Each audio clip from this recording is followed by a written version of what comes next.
Welcome to this dramatic and informative presentation of the Lake Malawi dispute between Malawi and Tanzania. As concerned citizen of the Republic of Malawi, we are eager to explore the intricacies of this long-standing issue. This dispute is not just about territorial claims, but also about the historical, cultural, and economic significance of Lake Malawi to our nation. As we delve into the world of international law, diplomacy, and regional politics, we will examine the roots of the dispute, which date back to the 1890 Helgoland-Zanzibar Treaty between Great Britain and Imperial Germany.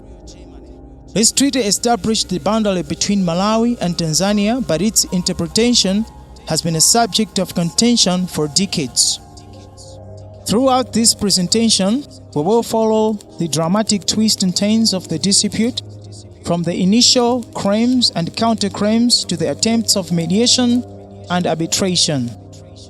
We will also explore the economic and environmental implications of the dispute, including the potential for oil and gas exploration in the lake. As Malawians, we are committed to uphold the principle of justice, sovereignty, and territorial integrity. We believe that the dispute should be resolved through peaceful means, taking into account the historical and legal facts, as well as the interest of our nation and its people. So let's embark on this journey of discovery as we explore the complex and fascinating world of the Lake Malawi dispute. All rise. Get seated.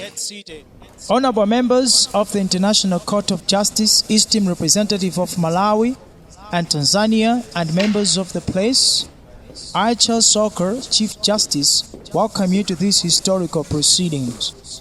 As we convene today, I would like to take a moment to outline the framework for our deliberations.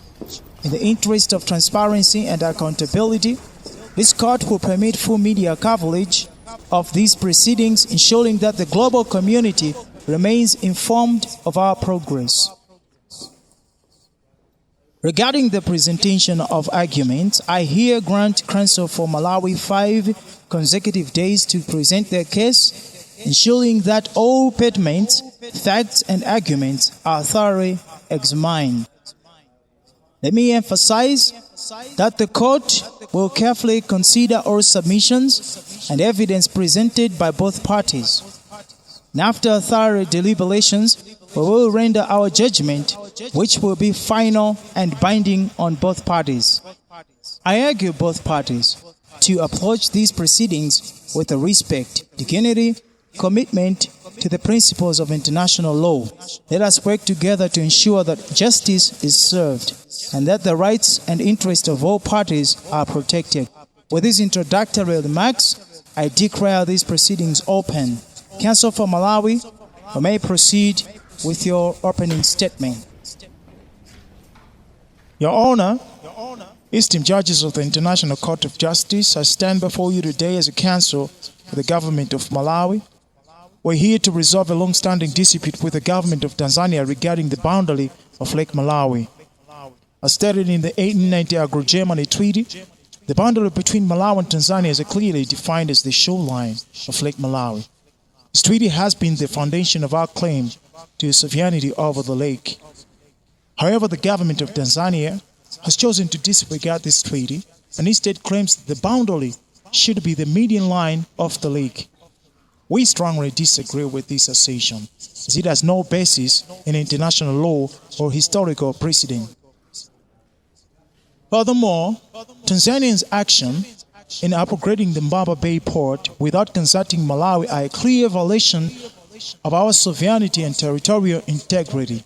We argue the court to take into account the economical and environmental implications of Tanzania's actions and to rule in favor of Malawi's sovereignty over the lake. Rebuttal to Tanzania's argument. Counsel for Tanzania may argue that the median line principle should apply, but this argument is flawed. The median line principle is only applicable in cases where there is no established boundary, which is not the case here. Moreover, Tanzania claims that the boundary should be the median line of the lake is a recent development, and it is clear that this claim is motivated by the discovery of oil and gas reserves in the lake. We argue the court to reject this opportunistic claim and to uphold the established boundary and defined in the 1890 Agro-Germany Treaty. In conclusion, Your Honor, we argue the International Court of Justice to rule in favor of Malawi's sovereignty over Lake Malawi. We believe that the evidence and international law are clear on our side, and we look forward to the court's decision. This concludes the proceedings for today. I would like to thank Counsel for Malawi for their comprehensive presentation. This court will reconvene tomorrow at 10 a.m. sharp, at which time Counsel for Tanzania will begin their presentation. I remind both parties that the court expects all submissions and evidence to be presented in a timely and respectful manner.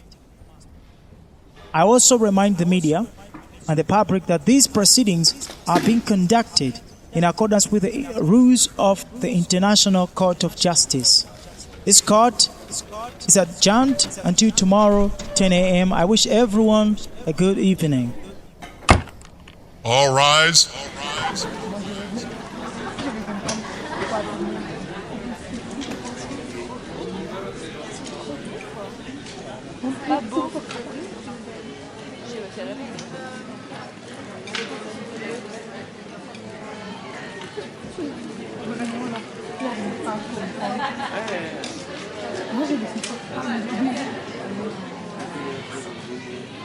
No, c'est moi qui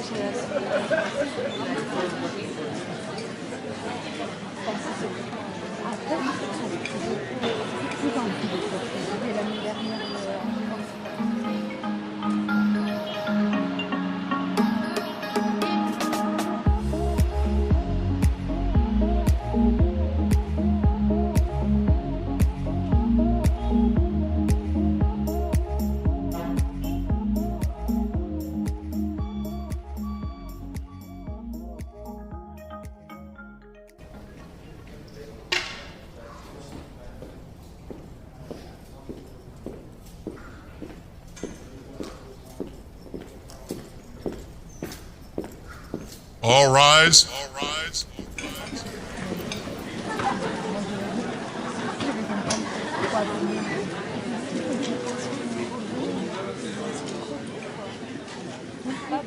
Get seated. This court is now in session. Yesterday, we heard the opening statement from Counsel for Malawi. Today, we will hear the presentation from the representative of Tanzania. Thank you, Your Honor. Tanzania's position is clear. We have legitimate claim to the disputed territory in Lake Malawi based on historical and geographical grounds. Thank you, Tanzanian representative. Your presentation is now concluded. Counsel for Malawi, you may now proceed with your questions. Your Honor, esteemed members of the court, I would like to begin my questioning of the witness. Representative of Tanzania, can you please confirm your role in the government and your involvement in the Lake Malawi dispute? I am the Minister of Fishing and Pisa, and I am here to talk about the lake and Pisa. I would like to clarify, Representative, that Tanzania's claim to the lake is based on the median line principle. However, isn't it true that this principle is only applicable in cases where there is no established boundary? Your Honor, I rise to object.